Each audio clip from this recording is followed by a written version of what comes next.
Hello viewers, আশা করি সবাই ভালো আছেন। আমি নোমান। আজকের ভিডিওতে আপনাদের সবাইকে স্বাগতম। আজকে আমরা Crackmes.one থেকে জাস্ট ক্রাকমিটা সলভ করব। সো আমি অলরেডি এই বাইনারিটা ডাউনলোড করে রেখেছি। আপনারা এখান থেকে এই বাইনারিটার জিপ ফাইলটি ডাউনলোড করে নেবেন এবং এই জিপ ফাইলটি একটি পাসওয়ার্ড প্রোটেক্টেড জিপ ফাইল হবে এবং এটার পাসওয়ার্ড হবে Crackmes.one, যেটা হচ্ছে এই ওয়েবসাইটের ডোমেইন নেম। ওকে, সো শুরুতেই আমি এই বাইনারিটা রান করে দেখব যে আসলে এটা কি কাজ করে, এবং রান করার আগে অবশ্যই আমাদের দেখতে হবে যে এই বাইনারিতে এক্সিকিউশন পারমিশন অ্যাড করা আছে কিনা। ওকে, তো আমার ক্ষেত্রে এটাতে অলরেডি এক্সিকিউশন পারমিশন অ্যাড করা আছে, যেমনটি দেখতে পাচ্ছেন। এটা আমি রান করে দেখব যে আসলে এটা কি কাজ করে। সো এটা আমাদের কাছে একটা ফ্ল্যাগ ইনপুট চাচ্ছে, আমি একটা ফ্ল্যাগ দিয়ে দিই। ওকে, এটা আমাদের ট্রাই এগেইন মেসেজটি শো করাচ্ছে। তো চলুন আমরা এই বাইনারিটা Radare2 তে লোড করে দেখি। শুরুতেই আমরা এটা অ্যানালাইজ করে নিব এবং এইটার কিছু ইনফরমেশন দেখে নিব। যেমন এটা 64 বিটের একটি এলফ বাইনারি এবং এটার ইন্ডিয়াননেস হচ্ছে little Indian. C programming language ব্যবহার করে তৈরি করা হয়েছে এবং এটা তৈরি করা হয়েছে লিনাক্স ওএসের জন্য, এবং এটা স্ট্রিপ বাইনারি না। সো এটা আমাদের জন্য একটা সুখবর আর কি, কারণ এটা স্ট্রিপ বাইনারি না, আমরা খুব সহজে এটা ডিবাগিং করতে পারবো। তো আমি দেখে নিব যে আসলে এই বাইনারিতে কতগুলো ফাংশন আছে। আমরা জানি যে সি প্রোগ্রামের সাধারণত মেইন ফাংশন থেকে প্রোগ্রাম এক্সিকিউশন শুরু হয়। তো আমরা মেইন ফাংশনে চলে যাব এবং এই ফাংশনটা ডিসঅ্যাসেম্বল করে দেখব। ওকে, যেমনটি দেখতে পাচ্ছেন এটা মেইন ফাংশনের ডিসঅ্যাসেম্বল ভিউ। আমরা চাইলে এই ফাংশনটা ডিকম্পাইল করতে পারি। Radare2 তে গিদ্রা ডিকম্পাইলারের একটি প্লাগইন অ্যাভেলেবেল আছে, আপনারা এটা ইনস্টল করে নিতে পারেন। সো আমি সেই প্লাগইনটা ব্যবহার করে এই ফাংশনটা ডিকম্পাইল করে নিব। এই জন্য আমি লিখব পিডিজি এবং এটা দিয়ে দিব। ওকে, যেমনটি দেখতে পাচ্ছেন এইটা মেইন ফাংশনের ডিকম্পাইল ভিউ, এবং এইটা যে অ্যাকচুয়াল সি কোড তা কিন্তু না, এটা সুডো কোড। ওকে, সো এটা জাস্ট আমাদের একটা ধারণা দেওয়ার জন্য যে এই বাইনারিটা কিভাবে হয়তো প্রোগ্রাম করা হয়েছে। ওকে, এটার একটা ধারণা দেওয়ার জন্য। সো আমরা দেখতে পাচ্ছি যে এখানে কিছু ভেরিয়েবল আছে এবং এখানে ম্যালক ফাংশন ব্যবহার করে কিছু মেমোরি বরাদ্দ করা হয়েছে, এবং আমরা দেখে নিতে পারি এখানে কত বাইটস অ্যাসাইন করা হয়েছে।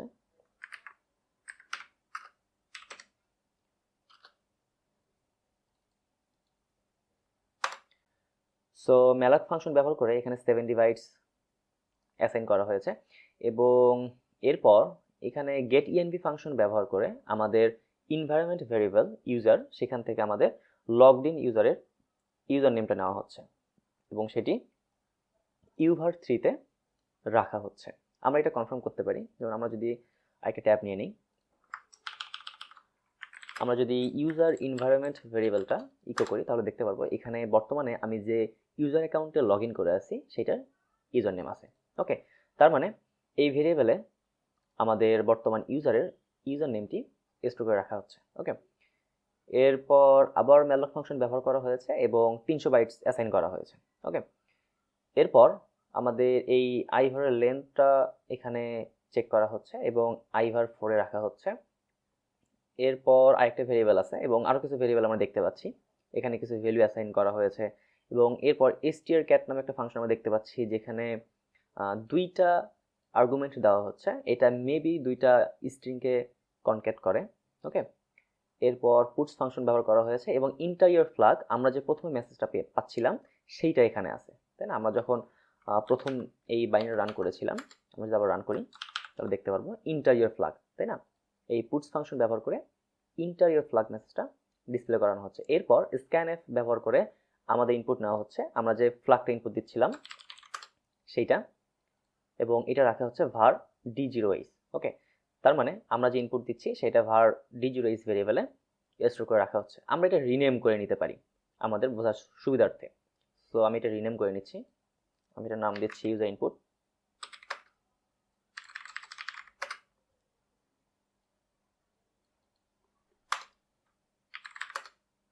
ওকে, আমরা এটা রিনেম করে নিলাম। ওকে, এরপর এখানে কম্পেয়ার নামে একটা ফাংশন আছে যেখানে ivar2টা আর্গুমেন্ট হিসেবে দেওয়া হচ্ছে। সো আমরা এই ফাংশনটা চেক করতে পারি যেটা আসলে কি কাজ করতেছে।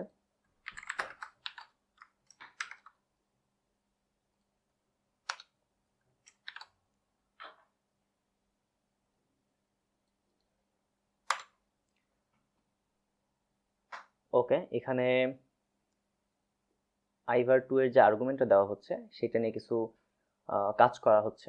ওকে, কাজ করার পর সেই আর্গুমেন্টে আবার রিটার্ন করা হচ্ছে, এবং এরপর strcp নামে আরেকটি ফাংশন আছে যেখানে দুইটা ভেরিয়েবল আর্গুমেন্ট হিসেবে দেওয়া হচ্ছে।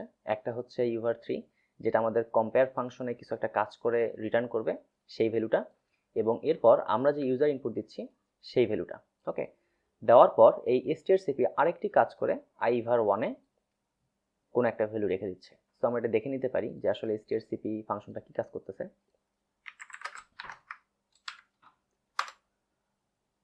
ওকে, strcpটা দুইটা আর্গুমেন্ট নিচ্ছে, ক্যারেক্টার টাইপ অ্যারে, এটা হচ্ছে স্ট্রিং, এবং এরপর প্রথমে এটা লেন্থ চেক করতেছে এবং এটা চেক করতেছে যে আমাদের দুইটা স্ট্রিং একই কিনা। যদি এক হয় তাহলে 0 রিটার্ন করবে, এবং যদি না হয় তাহলে 1 রিটার্ন করবে। ওকে, আর এরপর এখানে ivar = 0 হলে ডান লেখা আসবে, এবং যদি 0 না হয় তাহলে ট্রাই এগেইন আসবে।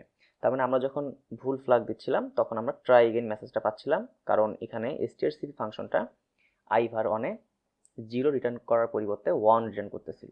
ওকে, সো আমরা বলতে পারি যে এখানে আসল ফ্ল্যাগটা হচ্ছে uvar3 তে আছে, এবং ইউজার ইনপুট হচ্ছে আমাদের ইনপুট করা ফ্ল্যাগটা।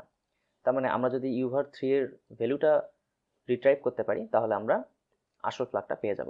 তো আমরা এটা ডিবাগিং এর মাধ্যমে করতে পারি। আমরা বাইনারিটা রিড রাইট মোডে ওপেন করব, অর্থাৎ ডিবাগিং মোডে ওপেন করব radare2 তে। এই জন্য আমি লিখব OOD এবং এন্টার দিয়ে দিব। ওকে, আমাদের বাইনারিটা রিড রাইট মোডে ওপেন হয়েছে, এখন আমরা এটা ডিবাগ করতে পারবো। সো আমি মেইন ফাংশনে চলে যাব এবং এটা ডিসঅ্যাসেম্বল করে নিব। তো এখানে আমাদের কম্পেয়ার ফাংশনটা আছে, এবং আমরা চাচ্ছি যে এই strcp ফাংশনে যে আর্গুমেন্ট দুটো দেওয়া হচ্ছে, একটা হচ্ছে ইউজার ইনপুট এবং আরেকটা হচ্ছে রিয়েল ফ্ল্যাগ, যেটা কম্পেয়ার থেকে রিটার্ন করা হচ্ছে। সো আমরা দেখব যে আসলে কম্পেয়ার ফাংশনটা কি ভ্যালু রিটার্ন করে।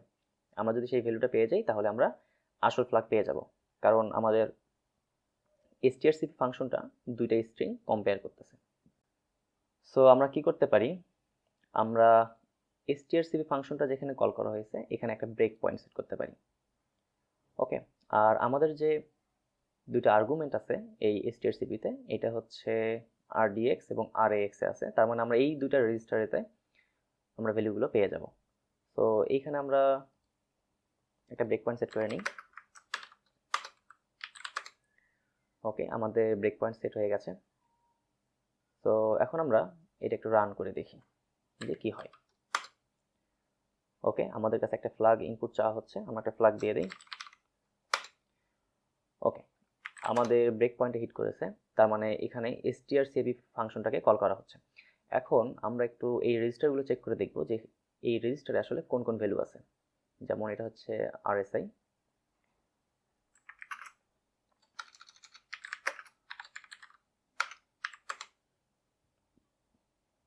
যেমনটি দেখতে পাচ্ছেন rsi তে আমার ইনপুট করা ফ্ল্যাগটা আছে, আমি যেটা দিয়েছিলাম নোমান, ওইটা এখানে স্টোর করা হয়েছে, এবং এরপর আছে rdi। ওকে, এখন দেখেন rda আছে wait your name is Noman Pradhan, তার মানে এটা একটা ডাইনামিক ফ্ল্যাগ। এটা সাধারণত আমাদের গেট এনভায়রনমেন্ট ফাংশনটা ব্যবহার করে ইউজার এনভায়রনমেন্ট ভেরিয়েবল থেকে আমার ইউজার নেমটা নিয়ে একটা ফ্ল্যাগ তৈরি করতেছে, তাই না, যেটা হচ্ছে wait your name is Noman Pradhan, এবং এই দুইটা স্ট্রিংকে strcp ফাংশনে পাস করা হচ্ছে। তার মানে rdi তে যে ভ্যালুটা আছে এটা হচ্ছে আমাদের রাইট ফ্ল্যাগ, এবং rsi তে যে ফ্ল্যাগটা আছে সেটা হচ্ছে আমরা যে ইনপুটটা দিয়েছি সেই ফ্ল্যাগটা, এবং এই দুটো কম্পেয়ার করে রেজাল্ট দেওয়া হচ্ছে। এখন যদি আমি কন্টিনিউ করে দিই তাহলে দেখবো আমাদের ট্রাই এগেইন মেসেজটা আসতেছে। এখন আমরা যদি এই টেক্সটটা কপি করে নিয়ে নিই এবং ইনপুট হিসেবে দিয়ে দিই তাহলে দেখি আসলে কি হয়। সো আমি এটা আবার ডিবাগ মোড ওপেন করে নিব।